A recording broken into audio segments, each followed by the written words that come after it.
Hey guys, Tyler from Righteous Gaming here. Thanks for taking time to watch the video. I really appreciate it. If you haven't already, please subscribe to the channel.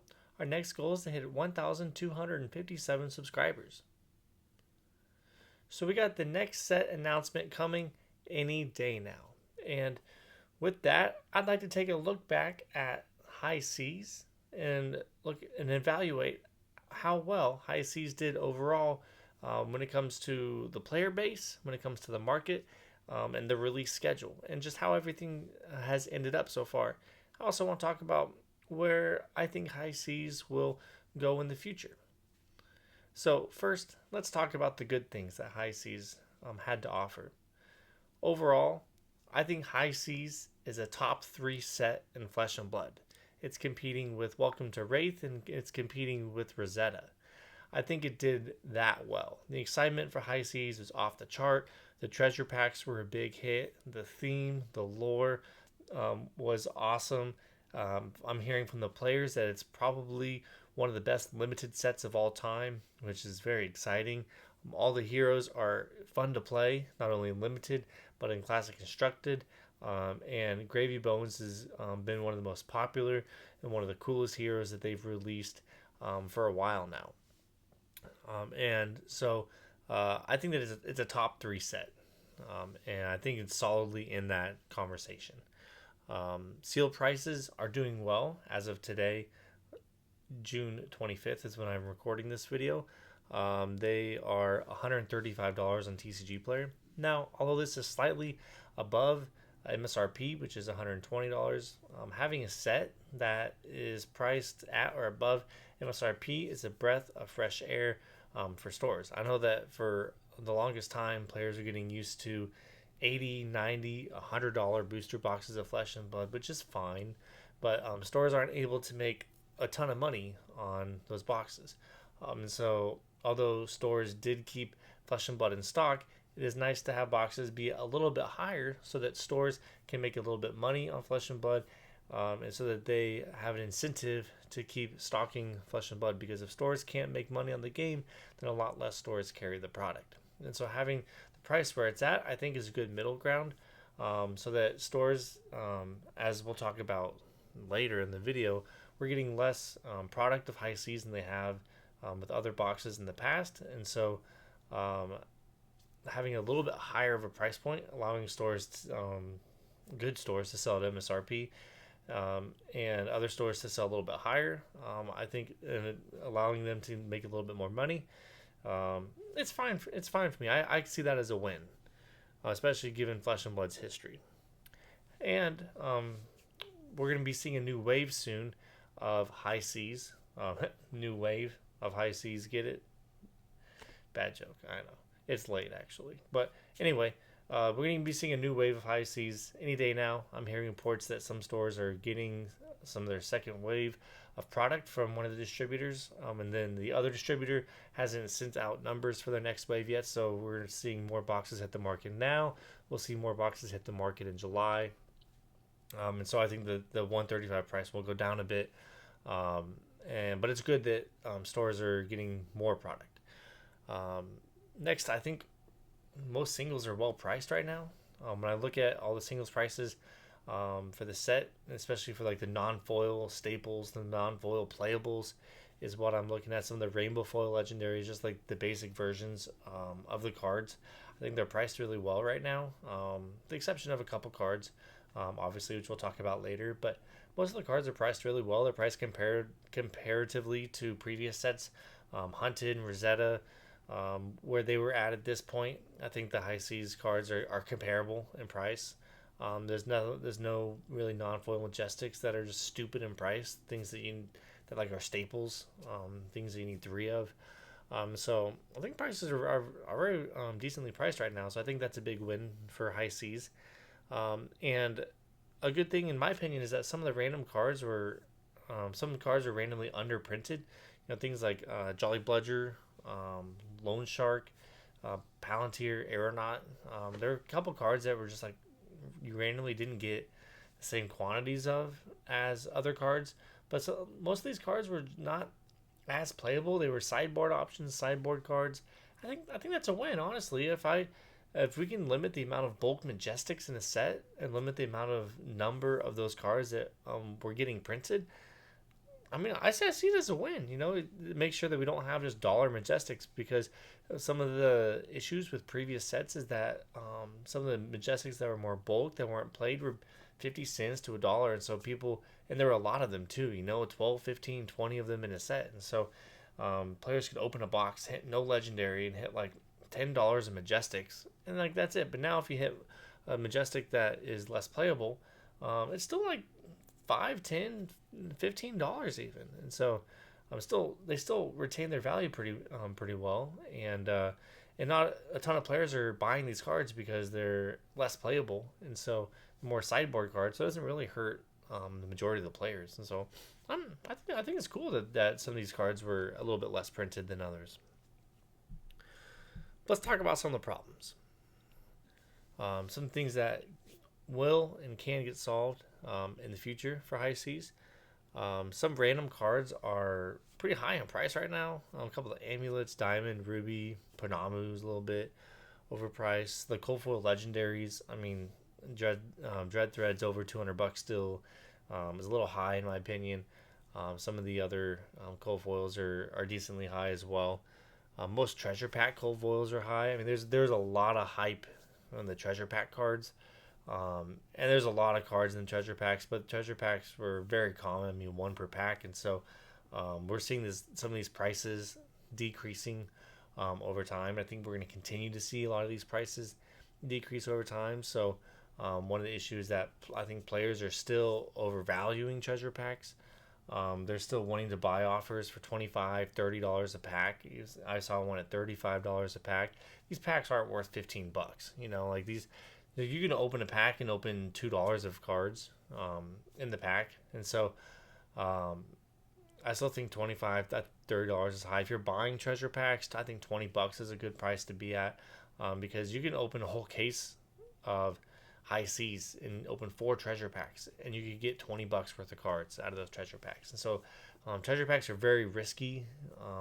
They're very gambly, and so I think that's one of the issues right now, is that the market is overvaluing treasure pack cards. And so I think those start to creep down over time as well. Supply issues. Let's talk about supply issues right now. We can guess. My assumption is that High Seas is going to be the same print run as the Hunted. They were likely sent to the printers around the same time, based off of results from heavy hitters. Maybe parts of Mistveil, and so I think they were printed about the same print run, and so Hunted didn't have as much supply issues, but there was a lot of issues with shipping, logistics, and I don't think that's the main issue that we saw with High Seas. I mean, shipping logistics, fine, it might be an excuse. I don't think it was ever confirmed anywhere. That's not, a lot of people are saying that that's like the main issue. I don't think that's the main issue. The main issue with the supply issues for High Seas, in my opinion, is something that a lot of people who make videos, make content, a lot of them aren't talking about it. I think the main issue with the supply of High Seas is that stores who have not done Flesh and Blood in the past are asking for Flesh and Blood boxes right now, because they're seeing how successful Flesh and Blood is. Now, this is a problem for players of the game, but it's also a problem spurred on by growth and positive things that LSS are doing. This is a growing pain for Flesh and Blood, and so it's something that LSS is going to have to be mindful of in the future, something they're going to have to watch out for, and something that they can't really control a whole lot. It's just a growing pain of success for the game. When the game does well, more people want to buy and play the game. When the game does well, more stores want to flip the game, and that's what we're seeing right now. And so that's why a lot of stores are receiving less product. That's why players are able to buy less boxes from their local stores than they've been used to. The past 2 sets for Flesh and Blood, Hunted and Rosetta, have been bangers. They've been solid sets. They've held resale value. It's been a long time since booster boxes have held value. And so when a lot of LGSs who don't play Flesh and Blood, who don't do Flesh and Blood and normally stock it, when they see that Rosetta boxes are over $100 a box, when they see that hunted boxes are over $100 a box, they want to get into Flesh and Blood because it's free tendies for them. It's free money that they can make on the booster boxes. They're saying, "Oh, I can buy these boxes at distro cost and sell them for over $100 online." Easy. Most LGSs are pretty smart and they know when they can make money. And so, and not only that, there's a lot of I've heard a couple of rumors from different stores that say that distributors are actually telling stores to buy Flesh and Blood right now. They're saying, "Hey, you can make some money on this." Stores that have no business being in Flesh and Blood, stores that aren't buying Flesh and Blood normally, distributors are telling them, "Hey, you should buy some of these Flesh and Blood boxes. You can make some money on them." A lot of this is evidenced by the fact that a lot of stores are getting cut on allocation. Flesh and Blood doesn't usually, in the past, have had allocation issues, so there's still some older sets that are still in stock at distribution, and for stores to just buy. And so it's kind of odd that stores are getting cut a whole lot. But like I said, this is due to Flesh and Blood being hot right now. Flesh and Blood is hot, the game is hot, the market's hot, and so everyone wants a piece of it. And so if I were a store and I saw that a box of a different game, it was selling for $120 and I could buy it for $70, I'll buy it all day. I don't even care what the game is. I'll buy it, sell it online, TCG player, make my $30-$40 and move on with my life. And that's what we're seeing right now, is we're seeing a lot of new stores buying Flesh and Blood for the first time. Maybe they have players that actually want to play the game. But a lot of these stores are just after the free money. And they're taking up the boxes, the allocation from other stores who have been in the game for many sets now. And so that's the biggest issue. And so this is evidenced when you go on TCG Player. You can look at some of the singles. You can look at sealed boxes. There are a lot of stores. I only sell on TCG Player. That's my thing. And so I know the sellers on the platform. I've been around since Crucible of War, since the third set. So I know historically what stores have been selling on there. And there's a lot of stores for high seas that have not posted Flesh and Blood in the past. There's a lot of new stores on there. There's a lot of Magic stores. There's some WPN Magic stores on there. And there's stores that I don't recognize on there that have large TCG Player accounts, 50,000 plus sales, that are selling on TCG Player that I don't recognize. And I've heard that a lot of stores, from stores, I've heard that distro is telling them that there's a lot more people ordering Flesh and Blood right now. And so I know that there's a couple new stores that I reached out to try to order Flesh and Blood, and they got 5-10 boxes here and there. There's some other larger stores that are getting larger amounts just because they order a ton of Magic, right? And so I think all of this is leading to actual Flesh and Blood stores not getting the same amount of product than they have in the past because there's so many more mouths to feed. Same print run as Hunted, more mouths to feed means that everyone gets less total. And so there were some shipping and logistics issues, but I mean the main issue is that a lot more stores are wanting it because it's easy money right now. And so this causes stores to have to choose between running limited events, selling cards to their players, opening for singles, selling sealed, and there's nothing really LSS can do about this because once the LSS sells the boxes to distributors, it's up to the distributors to distribute them. Like, that's their job, they distribute the boxes. So it's not like LSS can say, "Oh, only give it to these stores." That's not how it works. Distributors get to sell to whoever they want to sell to, honestly. And so distributors do have favorite stores. They have stores they tip off, say, "Hey, it's a hot game, you should carry it right now." I've heard of stores that distributors are starting to say, "Hey, you need to buy some of these older boxes and we'll give you boxes of the new set." There's a lot of things that distributors do and play games with stores as well. I'm not saying that distributors are playing games right now, but there are a lot more mouths to feed. And also, I don't know if you know Rudy, as a content creator, runs the channel Alpha Investments. He's been pumping Fab a lot in the past couple sets. He's been telling stores to buy boxes, to open for singles. It's easy money is what he's saying. So I know that this is causing some stores to buy booster boxes and open them for singles and sell the singles online. I'm seeing some single sellers on there that I have never seen before that have the brick and mortar icon TCG Player, and so it's just happening. Like that's just what's happening. So that's why when we look to the future, um, I think that the market's definitely going to go down. There's going to be more of these stores that are opening these boxes, um, and with more waves coming in the future, I think that this is going to cause more product to hit the market, both sealed and singles, and so I think prices are going to come down a bit. Um, Also, the heroes aren't as playable in the meta as we talked about. Marlon and Puffin are are struggling to find their spot in the meta, and so this is also going to lead to the set kind of cooling off a bit. And so there's just like a lot of these things that are all building up to kind of put downward pressure on high seas. And so singles are going to go down. They're going to keep going down. There's a reprint wave coming. The heroes aren't being played as much.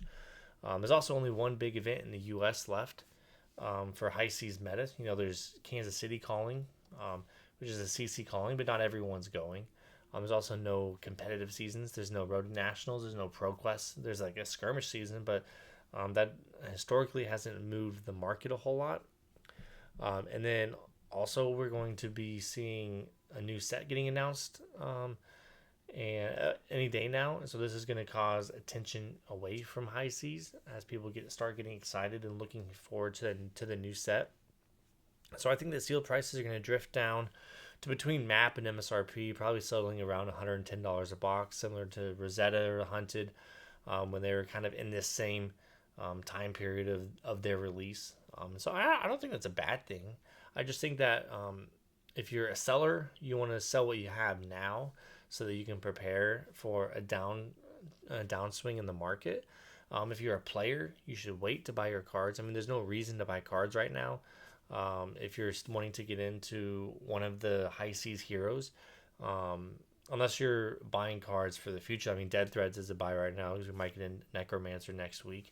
The Brute cards, Sea Legs, Bam Bam. Some of these cards are options to buy right now because they might go up in price once the new set is announced. However, the high seas specific cards, I think you can wait on. You can wait a month, 2 months, wait for the market to go down, wait for it to cool off. The cards will be cheaper in a few weeks, and so yeah, just be patient on it. The market's going to go down. More supplies hitting the market. There's a new wave coming. More people are going to be opening boxes. I'm going to be opening more boxes. More sealed products going to hit the market as well. So for players, it's great. More boxes means that stores have more to sell.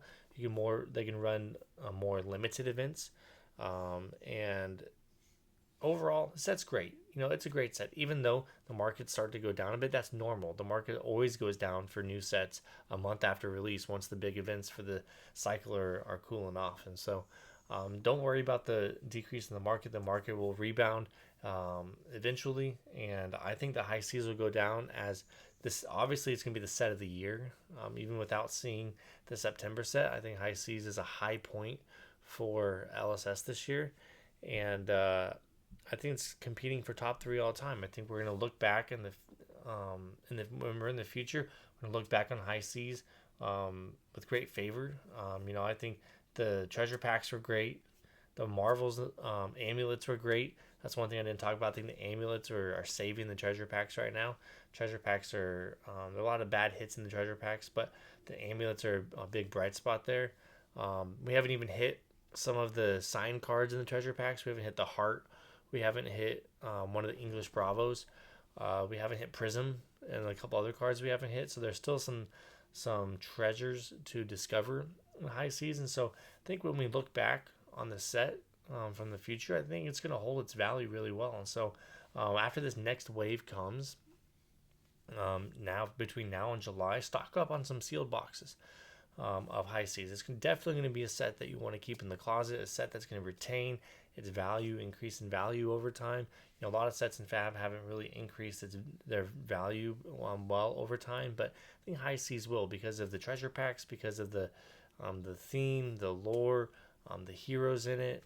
It's a great draft set. It's definitely going to be retaining its value in the future, and so Although there are rough seas ahead, I think after the rough seas, it's going to be it's going to be a treasure trove. You know, high seas is going to be it's going to stand the test of time. It's gonna hold some value, and so that's my prediction for high seas. So wait if you're buying cards. If not, just enjoy the set. You know, enjoy the set. Make sure you're drafting. Make sure you're playing limited because it is one of the best sets of all time.